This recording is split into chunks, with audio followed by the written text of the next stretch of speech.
గుర్రం కథ. గోపి గుర్రం గర్వానికి గుణపాఠం. ఒక ఊరిలో గోపి అనే తెల్ల గుర్రం ఉండేది.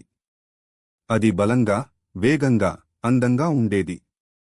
అందరూ దాన్ని చూసి మెచ్చుకుంటూ ఉండేవారు. అదేంటి, రోజూ అతని గురించి మాట్లాడేవాళ్లే.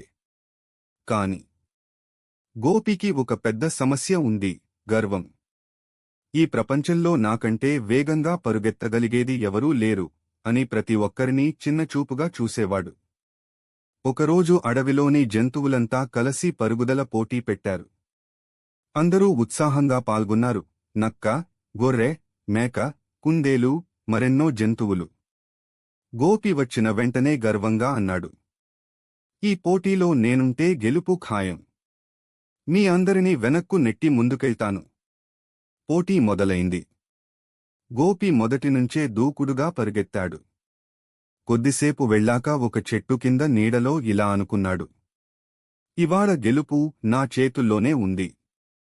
కాస్త విశ్రాంతి తీసుకుందాం. అతను చెట్టు కింద నిద్రపోయాడు. ఇంతలో మిగతా జంతువులు, ముఖ్యంగా చిన్న గొర్రె, ఎంతమంది పట్టుదలతో, నిద్రపోకుండా, నిలకడగా పరుగెత్తుతూ పోటీ ముగించేశారు.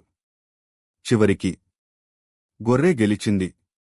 గోపి నిద్రలేచి చూశాడు. రేసు అయిపోయింది. తనకు శిక్షగా గర్వం ఎంత హానికరమో తెలిసిపోయింది. ఆ రోజు నుండి గోపి మారిపోయాడు.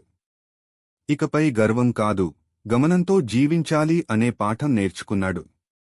బోధన, మోరల్: గర్వం డౌన్ ఫాల్కి దారి తీస్తుంది.